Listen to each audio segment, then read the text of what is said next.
Hello, friends. Welcome once again to our R&R Saturdays. It's our time and space where we rest and relax, renew and restore our hearts, which may have been tired and worn out the past week. So, I'd like to welcome you all again. Thank you for coming back. So, today I invited a very dear friend of mine. I really love this person, such a good friend and such a beautiful soul inside and out. But what she does is even more beautiful and interesting. She's a yin yoga and ashtanga yoga teacher. She sees yoga as a perfect tool to help others heal. And she loves witnessing her students feel good and empowered as they discover new ways to breathe and move their bodies. Her yin yoga classes are very calm and restful, like her, allowing her students to depart from their worries and find peace and comfort in the mat. So, friends, welcome my friend Geraldine Gauna. Hello, Hi. Hi, Red. sis. Hello, Kumusta ka? everyone. I'm good. Excited. Yay! How have you been? So how have you been in this pandemic? How do you rest and relax? Um, for me, it's all about slowing down. It taught me to slow down, really slow down. So, yun yung naging gift nung pandemic sa akin. Na talagang to pause and reflect and take my time. Even I remember you telling me na you parang even while eating, you slow down and you notice how your hands are kasi pag naka-clench, ganon, parang you Yes. become more Oh, sis. gentle. Even through driving, washing the dishes, how I hold my pen, writing. Mhm. Parang ang daming force More that in mhm. some parang sometimes you just have to hold and not grip and grasp. Kasi True. you're doing the same thing pero with ease. That's what I've learned. So parang we notice Parang na pag nasa-stress tayo, parang nag-grasp tayo. Pero hindi natin napapansin, yes. hindi Yes, yes, mind. yes. So, yun, True. parang ready saying na when we start to parang notice and be mindful of ourselves, parang we notice Yes. these little things and we become more True. intentional True. to soften or to be gentle. Yeah.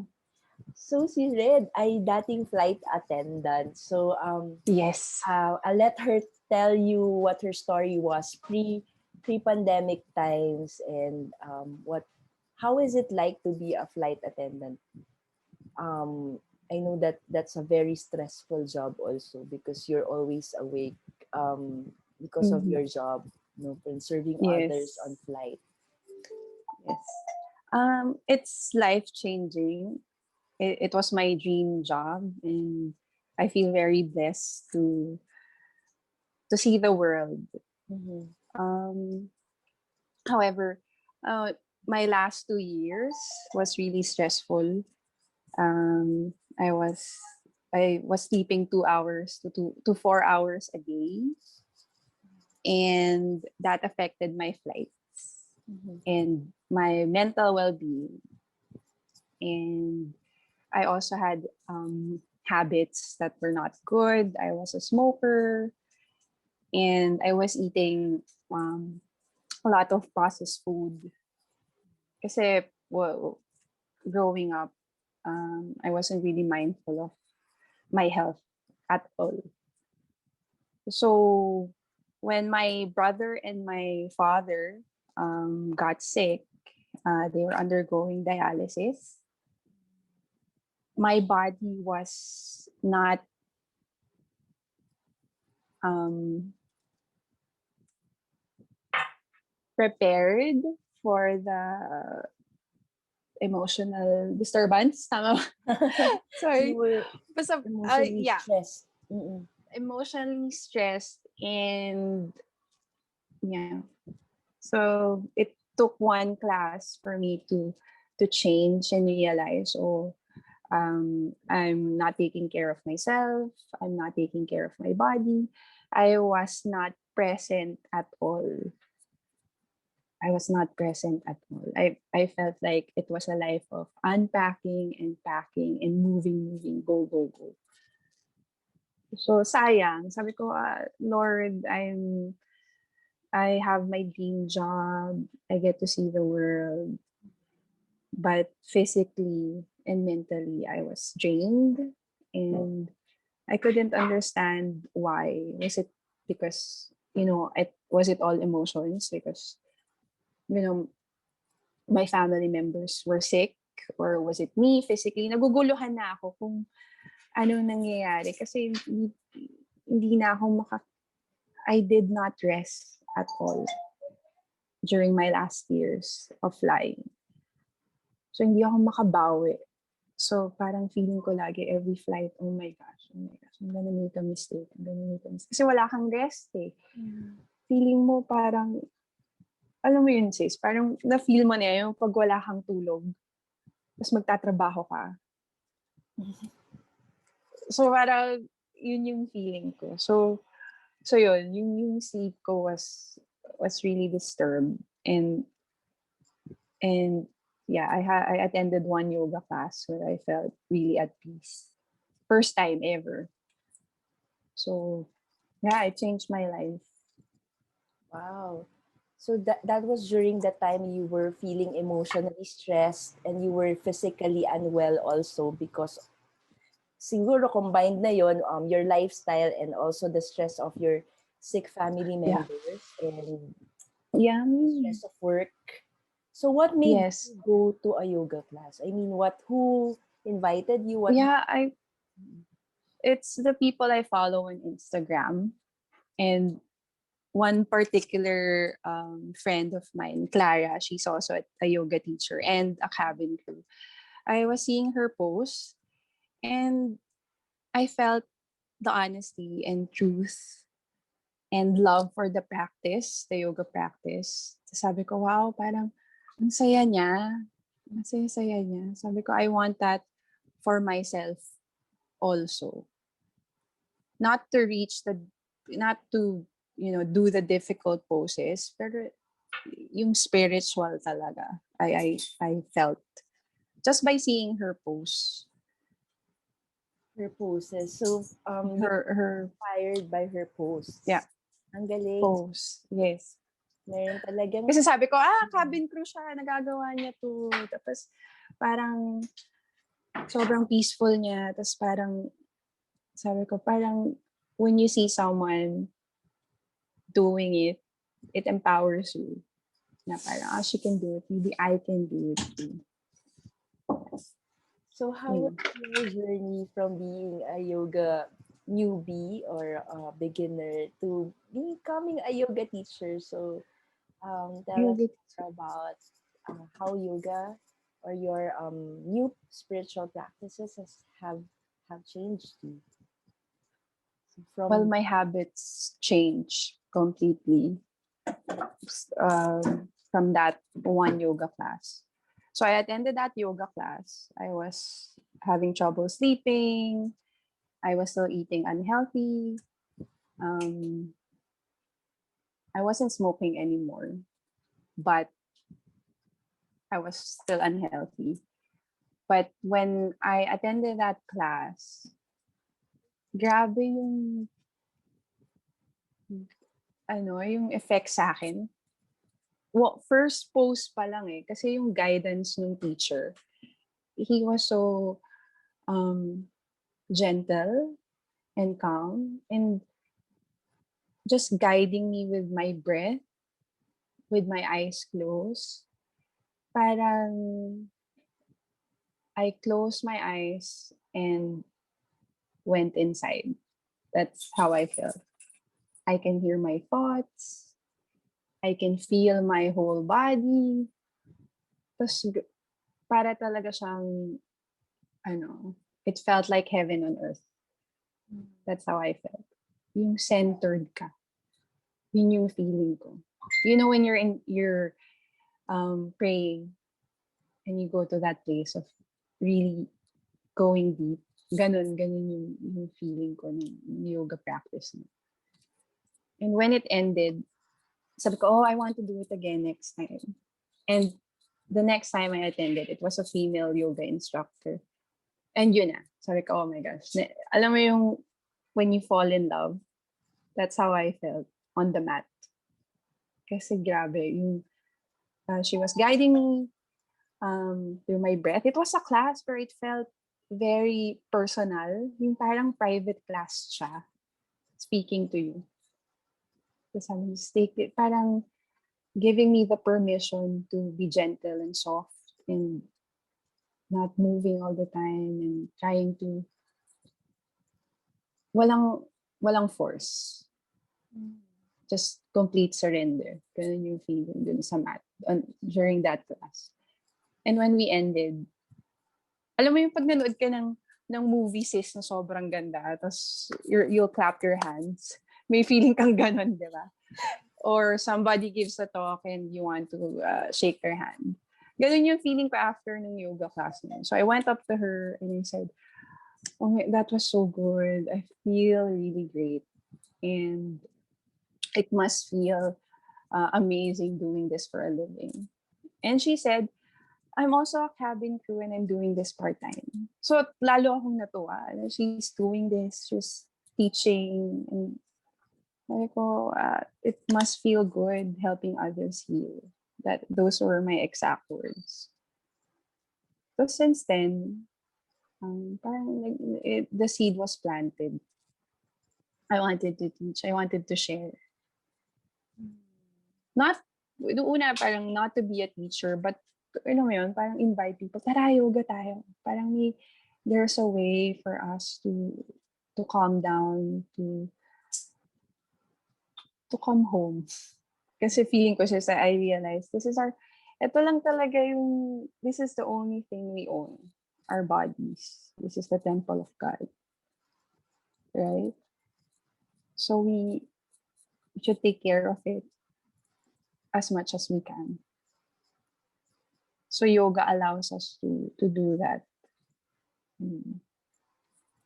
Thank you for sharing that, Red. I also love how the Lord has been leading or guiding you in your healing journey. First, from a post from a fellow flight attendant. Second, the teacher who moved you, who was also a flight attendant. It's beautiful how God, uses the people that will resonate with us. And I know that those who are probably flight attendants now listening, they will also be touched or moved by you. They will connect with you. So thank you for sharing your story. You talked about breathing and gentleness. I know a lot of people right now, you know how precious our breaths are. Kasi di ba, because of the pandemic, parang we now realize what a gift our breathing is. And we need, parang we're no longer taking it for granted, I hope. But we notice also that a lot of people are not breathing deeply. It's very shallow, siguro because it's also metaphor or symbolic of how we're going through life, like not really mindful, um, involuntary. But when you become more intentional, you notice your body, you're grasping pala, or you're gripping, or just take a deep breath and slow down. And I know that breathing is foundational to yoga. No, can you tell us more about breath work? Breath work, yes. So our breath is the life force. So all life comes from our breath. Okay. And I told you before, right? When you feel like you're stressed or you're not aware, you just ask yourself, am I breathing? And automatically asking that, it connects you to your breath. And when you're breathing, your mind connects you to your body.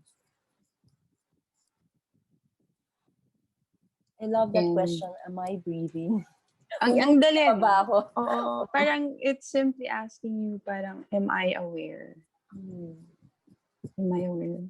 And for me, breath for me is, it reminds me. it brings me back to the presence of God, right? Kasi yung practice, parang feeling ko, um, parang it's not about the self for me. It's about like what you taught me. It's about loving myself as God loves me. So being in His presence is the only way for someone to be fully present. That's how I see being present.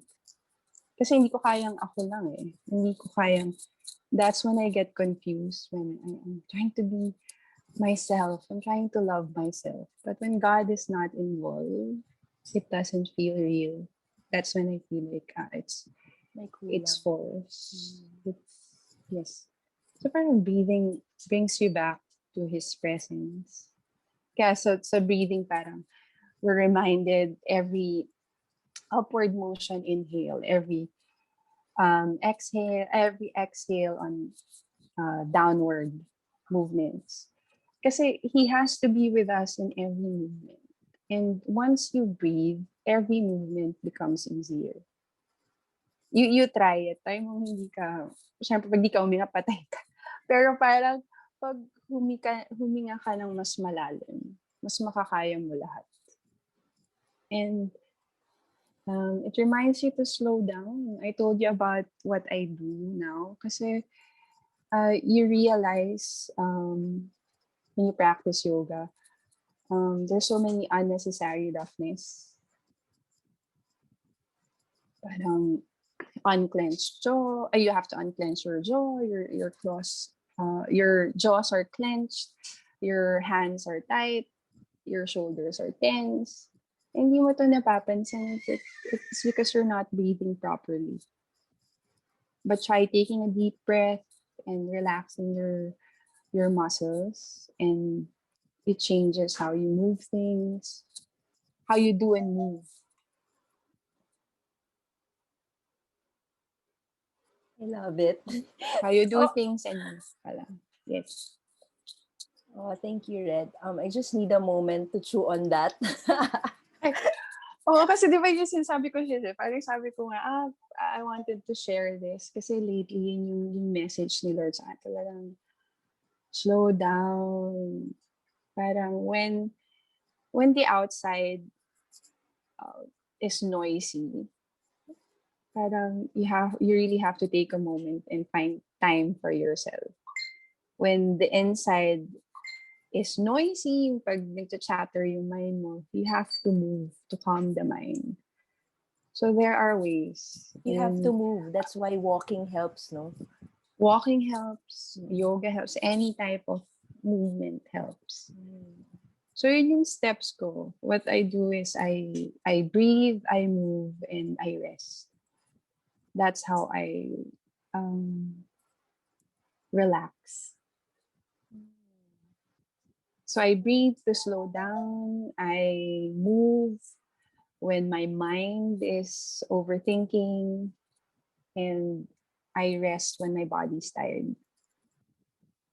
The simple steps lang. I don't make it complicated.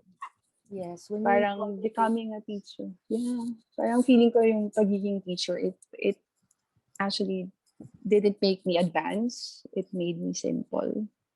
Not advance in poses. It made me find the movements that I need to empower and strengthen you. yes, and you need to do the things that work for you, no? So when you make it complicated, Yes. Oh. you won't be consistent. And what's needed is, Yes. do the things that are easy and simple so you can do it more regularly. So Yes. don't attempt so many poses when what will work for you are the Oo. 3 steps. Breathe, move, simple Breathe. poses, and then rest. Rest. Yeah, I believe you just need a few basic poses. Yes. And mindful breaths and resting, like complete surrender, resting. Have that time for yourself. Oo, kasi parang feeling ko kasi yung naging teacher, aral pa ako. Training pa. You know? Tapos parang sabi ko, nung naging mas simple yung practice ko, that's when I became consistent. That's when I enjoyed the practice more. I found out what worked for me. Mm, Yeah. that's beautiful. Yeah. Oo. Tapos, syempre, life is still, it's not easy, right? So don't make it Pero you can, more complicated. yeah, oo. Pero yun lang, parang try to face it with grace and ease. Allow yourself that to slow down and, and forgive yourself. Always have that compassion when you feel like you failed. Mm. Compassionate, Ang dami yeah, kasi self-compassion for yourself. yes. Kasi sobrang daming matututunan sa yoga. How you are on the mat is how you are Or in in life. life. Yes, parang, yeah, ganun siya eh. Parang minsan you do a pose and you keep falling. Tapos parang, and then you realize, masyado kong fino-force. Hindi pa to kaya ng katawan ko eh. So, ego yon, right? You're trying to prove something. And then, when you're resting, parang, okay, tinatime mo pa yung rest mo. I have 15 minutes to rest. Tapos, nasa-stress ka na kasi parang feeling mo, lalagpas ako, or ganyan. Di ba, may ganang, ang daming pwedeng excuse not to rest, I feel. Kasi ang daming distractions eh. Right? Pero, just simply allowing yourself to be there. Kaya we end every class in Shavasana, lying down, flat, eyes closed, breathing, palms facing up. Kasi it's for grounding. It humbles you eh. Kasi parang feeling mo, I've done this difficult poses, pero once you're there in the resting pose, parang grounding ulit. Kasi, your ego will tell you na parang, I did something hard. And, parang, yun yung natutunan ko. Yun nga, you notice so many things because you're being aware of your body. I love what you said, all the things that you said, Red. Especially how breathing brings us back to the presence of God. While you were saying Yes. that, it reminded me of, because I love words. So the origin of the Latin for breath is spirare. So I like this quote which says that God is as close to us as our breathing, because He is the source of our breath. So when we breathe, especially when we breathe deeply, we bring ourselves back to the presence of God. And where there is God's presence, there is joy, there is peace, and there is freedom to Yeah. be ourselves, and to rest and relax, and Yes. just know that everything will be all right, because God works all things for Mm-mm. our good. So, And breath, the origin also of inspiration is inspirare. mm. It means to take in breath. Inside, spirare, breath. So when you want to be inspired, just breathe deeply again. You take in the breath of God that God wants to give to you. So Mm-mm. speaking of breath, can you lead us to a simple breath exercise that we can do when we feel stressed, or we just need to go back to God's peace and God's presence? Yes. So my simple breathing exercises: you sit down, either cross-legged or sitting on a chair, being mindful of your back. You're sitting upright, and you gently close your eyes. You give a gentle smile. It relaxes your facial muscles. It eases the lines on your forehead. And as you breathe, try to feel every part of your body, starting from the top of your head, your crown, taking a deep inhale and On the exhale, try to feel your muscles relax as you feel your ears, your facial muscles, your neck, and your shoulders softening down to your toes. You can place your right hand over your belly and your left hand over your heart.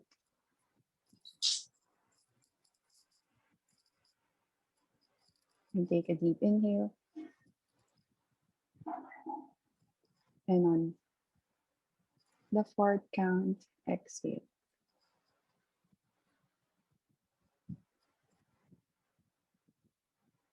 Again, inhale. 1, 2, 3, 4, and exhale. 4, 3, 2, 1. Gently open your eyes. Nakatulog din. That's it. So Oh, that's what I do. restful. There's a lot of ways to breathe, but that's what I do. I just lengthen the breath. That's it. You don't have to force it. And talagang enjoy the air Yeah. going in. Yung hindi siya, it's not a big gulp or yung talagang Dahan-dahan. dahan-dahan. Enjoy. Enjoy life. Enjoy life and Slow. exhale. Yes. Yes, take it slow in Mm-mm. all things. What if marami ka pang gagawin? I mean, kailangan mong I think kung may gagawin ka, yung steps ko kasi pag may ginagawa ako, slow down. Kumbaga, you're still doing the same thing. Pero, okay. Ang iniisip ko is the word para. When you feel stressed. Kasi parang feel, stress ako. Bakit kaya ako stress? Kasi maingay. Ang dami nangyayari. Or nagmo-multitask ako na naman. Or, you're not present. You want what's in front of you, that's not what you want to happen. Right? Yeah. So pag ganun when I notice that I'm not present, I slow down. Whatever I'm doing. I'm writing. I loosen my grip. I'm driving.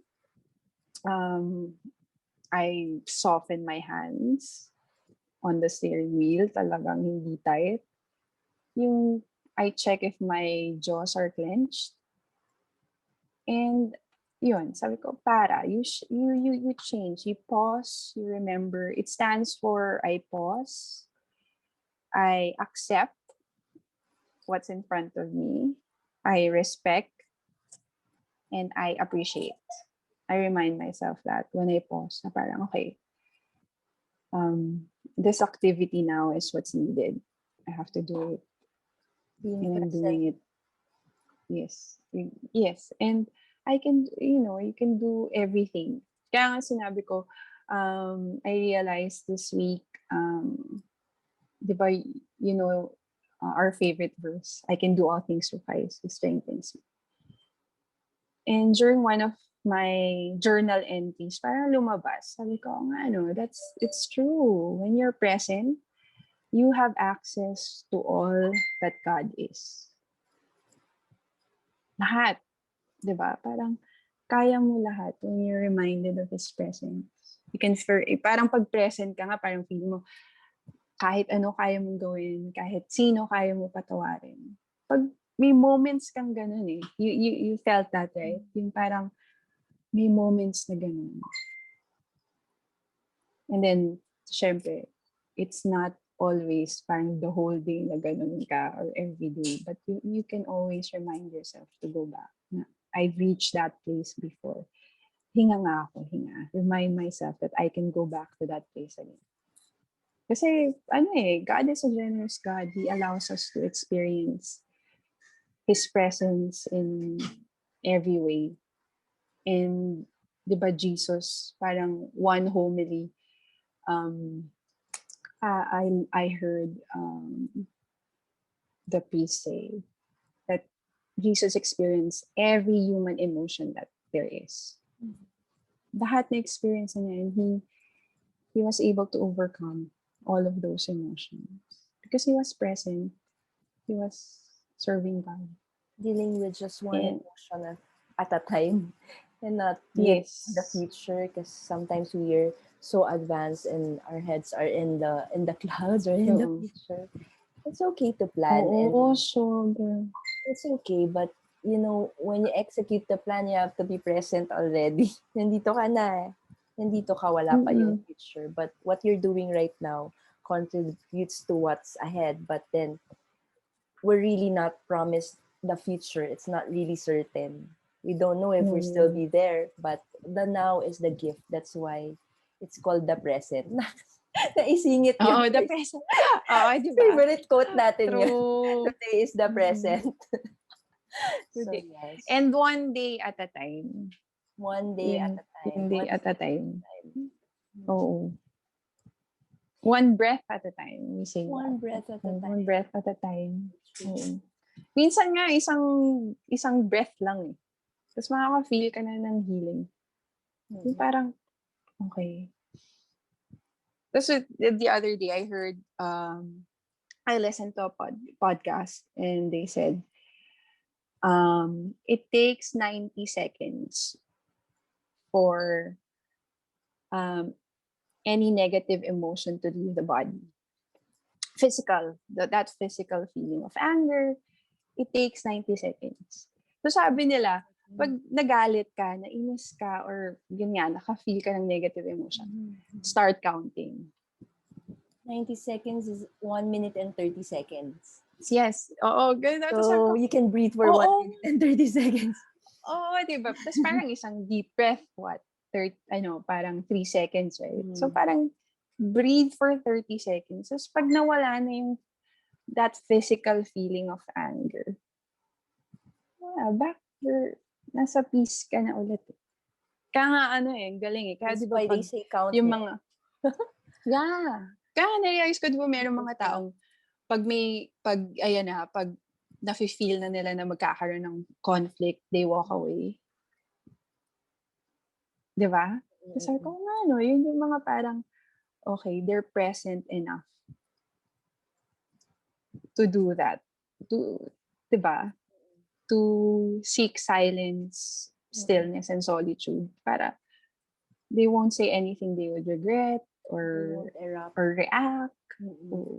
But probably walk away respectfully. Letting the Respectfully. person know Hindi naman yung that parang, sandali lang, I need space, or I need in your to space. breathe. I need to collect myself. Still, true. Pero yun, parang feeling ko lang, ang galing nun. Kaya, ganun kasi yung asawa ko. Kaya parang, sa kanya ko nakikita yung parang sobrang serene niya. Na kahit na yung pag-aaway, napaka-peaceful. Pag-aaway kami, pero peaceful. Parang ayaw mo magalit. Hindi ako sanay sa ganun. Sanay ako sa parang, argue. Yes, yung talagang parang movies. Yung mga drama talaga. Oo. Yes. So, he brings yun. So, parang, yes. And kaya sinasabi ko sa kanya, kailangan ko talaga mag-yoga. So, I wake up 2 to 3 hours before they wake up, my son and my husband. Because I need that time. Sabi ko, kasi it's my preparation for the day. I have to prepare para I can react. So that I won't react, I would respond. So that to whatever happens during the day. Yun, kasi yun lang naman talaga eh. Yeah, that's the only, those are the two things we could control, right? Our preparation and our response. Pero yung present moment, it belongs to God. So, yeah. So we share in that present moment. We share in the presence of God. I love the preparation and response. And as a mom like you really need to be intentional in setting aside time to prepare so that kasi di ba sabi nila, if you are you lack sleep, or you haven't been taking care of yourself, you will notice because you become cranky. And hindi lang ikaw yung nagsusuffer, pati yung mga tao sa paligid Oo. mo. So, kailangan mo True. talagang alagaan yung sarili mo para you can love them better, can respond better. Kaya alam na yun yung asawa ko, sinasabi ko sa kanya, I tell him, parang, either pagod ako or gutom ako. Yun lang yun. Okay. Pagod or gutom. Yun lang yung kaya ako masungit. Hunger. Ano yung hungry? Oo. Hunger and Hungry, anger. oo. Huwag nating gutumin si Red or Kasi, true. ang sarili natin. Totoo. Wag daw, I also have a friend like that na sabi niya, wag mo nang papaabutin yung sarili mo dun sa starving mode. So, kasi pag dun, sobrang hungry ka na nga. So, you should have like food in your bag, or you should be mindful that it's time to eat, or kung marami kang work, you really have to be intentional. Slow down, stop. It's time to eat. It's Oo. time. So, True. yung mga nagla-lunch sa atin, 4 o'clock na, gano'n. Kasi ang daming ginagawa, pero Oo, kasi talagang you have to feeling ko, take care of ipupush ko yourself. pa. Parang, mamaya na ako kakain. Oh, Pero, di ba, parang tapos mamaya, inis ka na. nagiging resentful ka na sa work mo, sa boss mo, or sa True. ibang tao, pero Tas, actually, gutom ka lang. gutom ka lang. Oo. Tapos, when I was still flying, when it's a full flight, ang bilis kong kumain pag break. As in, parang sobrang bilis ko kumain. Rush. Kasi kung hindi ako, and I used to eat standing up all the time. I got used to it. Kasi you have to move when a passenger calls you. So, hanggang ngayon, I have to be mindful to take it slow while eating. Hindi ako nagmamadali. Na feeling ko, may kailangan ako gawin. That this time is parang eating, hindi siya naging important. Hindi siya, basta parang kailangan ko lang siya para, hindi ko, yeah. Kailangan lang gawin. Wow! Kailangan ko lang siya gawin. Tapos, yun yung mga napansin. Kaya ngayon, parang talagang, when I chew, I take my time. Tapos may meditation practice din yun eh. Yung parang,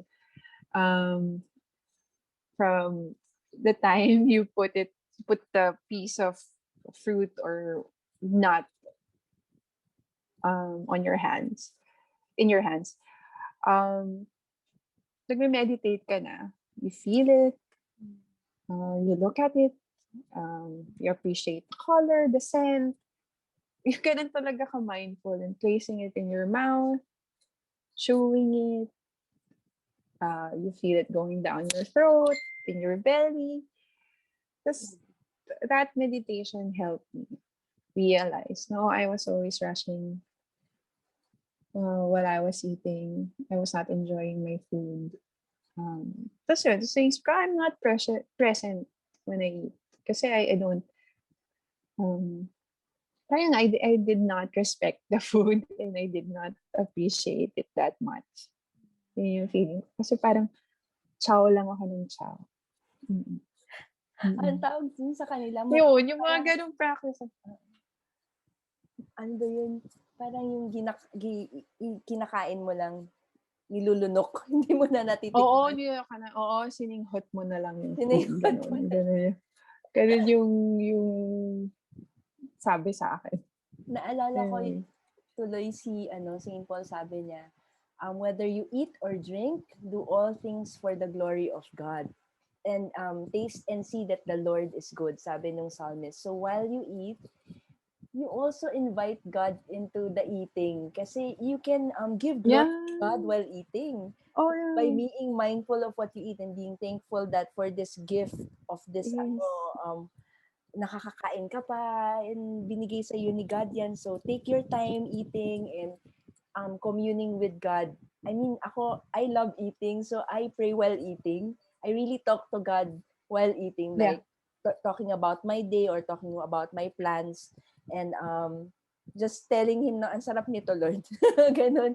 I really feel God's presence with me when I eat. So I remember a friend din na parang, yun nga, break time mo na nga, make that sacred, that time sacred already. If that's the only rest you get to have the whole day, make that time, eating time, sacred with your family or with yourself if you're living alone. So that break time is also prayer time, a time to nourish not just your body but your spirit as well. I love how, maybe it's safe to say, how you eat is how you are at life. Just like how you are in the mat is how you are at life. Yes. So are you rushing through life when Oh, you're eating? true. Parang, Oo. sino to? This Tara Style, she's a yoga teacher. She said, um, how you do one thing is how you are in everything. How you show up also is how you are. Yes. Kasi it's reflective na Parang, your habits. yes, that's true. Kaya parang feeling ko, parang yun yung teacher eh. Parang notice where you are rough, Mm-hmm. how you move, and learn to soften. And ano rin, learn, parang discover, dig, what happened, why you're like this, where did you get this habit. Para that knowledge would help you to understand why you act in a certain way. Why, parang, why you have these habits. Kasi nakuha mo siya eh. You picked it up somewhere. You know? May roots siya. Mm-mm. May roots siya. And in knowing that, you can change, you can uproot it and unlearn and learn a new habit. Mm-mm. True. Pinabasa ko nga ngayon, sis, yung What Happened to You by Oprah and Dr. Bruce Perry. And parang we always, sabi nila doon, parang we always ask ourselves, or we question others, parang, why are you like this? Or why am I like this? And you change it to, what happened to you? You ask them, what happened to you? What happened to you?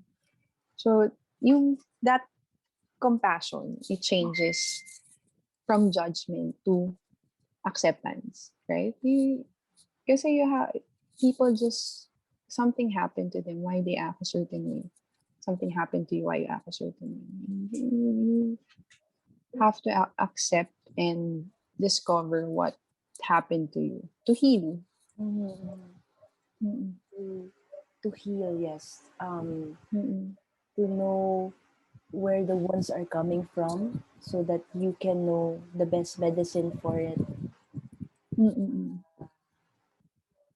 Self-compassion. The compassion you give or the kindness you give to others, you also need to give to yourself. Yeah. So be kind Self. to Yeah. yourself. And make things easy for you. Don't make it Yeah. complicated. So anything else you want to share, Red, with uh, our sisters and brothers if you are listening as well? Um, I I pray for healing for everyone in whatever way. If you practice yoga, um, it would help. It would help a lot. If you slow down, it's a great gift to have, to pause and remember to go, to be in the presence of God. You're always in His presence. It's only our awareness. It's our surrender. You know, our we allow Him to be with us. You know, parang ano yun? For Him to rest where He already abides. He's already, di ba? We allow Him to. We feel His presence. Mm-mm. Wala. Ayoko. Thank Okay. you, Red. No. On Yeah. Yeah, I wish, ayun, parang my prayer is for healing for everyone. Always heal from um, everything that hurts or that's heavy. That's my prayer. That's my amen to that. message. Parang, yeah.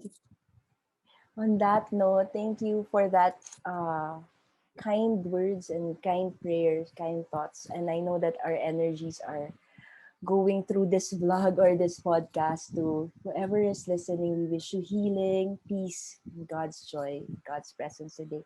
Maybe we can end with breath prayers. I've learned this from a ninang of mine. So you just say, because God is close to us as our breathing, because the source of our breathing or breath is God. So you can actually, if you feel challenged or struggling or stressed, you can say a short prayer with your breath. So I leave you to just a simple breath prayer. Just breathe deeply. Jesus, I trust in you. Jesus, you work all things for my good. Jesus, you are here. Jesus, fill me with your love. Jesus, give me your peace. Amen. So whatever it is that you want or you need at that moment, you can say, you can tell God. You can keep it simple and a prayer from your heart, a prayer from your soul that you offer through your breathing. Thanks everyone. That ends our R&R for today. So hope to see you again next week. God bless you. Thank you, Sis Red. Thank you. Thank you, sis. Have a God good bless R&R. everyone.